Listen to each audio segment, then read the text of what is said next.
Myšlienka na deň športu v Hlohovci vznikla v 2017 a bola odpoveďou na otázku, ako dostať naraz na jedno miesto všetky športové kluby v meste.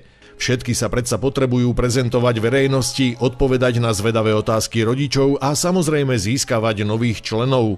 Nezostalo iba pri myšlienke. Už tretí ročník Dňa športu v Hlohovci sa konal na mestskom kúpalisku a okrem ukážok jednotlivých športových klubov pripravilo občianske združenie Fraštáčania aj zaujímavú motivačnú hru o ešte zaujímavejšie ceny. Každý dostane takúto mapku. Na tej mapke má z jednej strany čísla, z druhej strany, keď otočí, tak má vysvetlenie, pod ktorým číslom nájde aký klub a o aký druh športu sa jedná.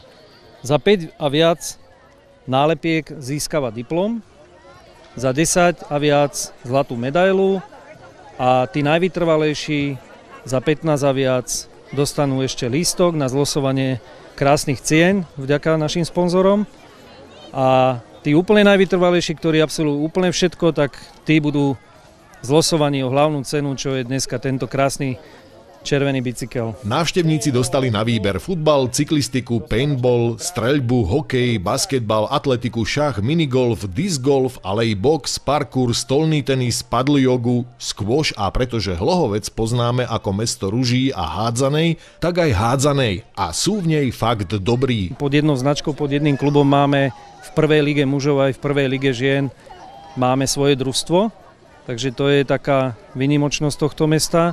No a samozrejme potom sú tu aj ostatné športy a veľmi úspešné, ako napríklad máme tu majsterky sveta, mažoretky, máme tu mnoho ďalších aktívnych a dobrých športovcov.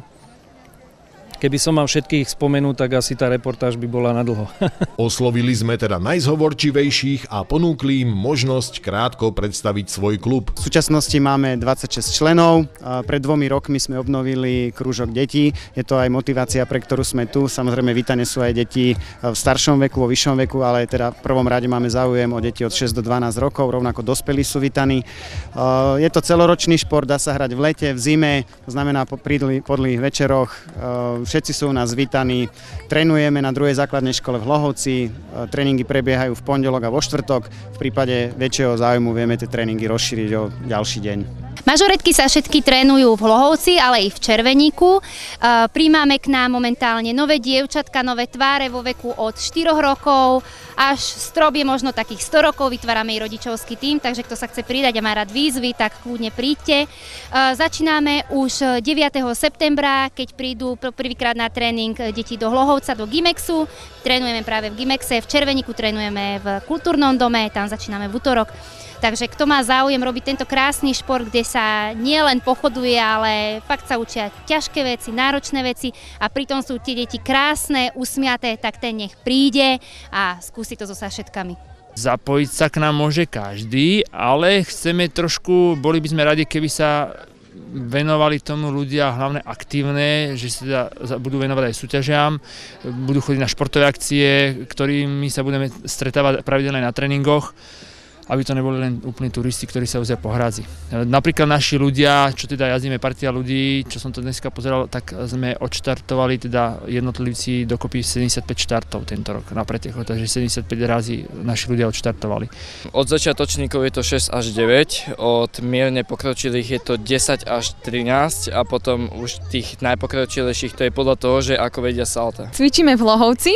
Aktuálne v športovom centre Gimex, ale v lete aj na tráve alebo na vode. Máme paddleboardy, ktoré slúžia okrem paddlovania aj na cvičenie, takže sa stretávame aj na bagrovisku a prídite na jogu pre svoje zdravie, spravte to pre svoje zdravie, pre seba, pre silné pružné telo a hlavne aj pre pokojnejšiu myseľ. Robím aj teen jogu, ktorá teraz je nová ako krúžok v centre voľného času, Dúha, od 12 do 15 rokov a potom od 15 vyššie už pre dospelejších a dospelých a starších je joga, buď power yoga alebo relaxačná joga, joga pre zdravý chrbát. Sú rôzne typy, takže každý si môže nájsť tú svoju. Deň športu je zatiaľ výsadou Hlohovca, ale tento dobrý nápad si hádam časom nájde cestu aj do ďalších okresných miest v Trnavskom kraji.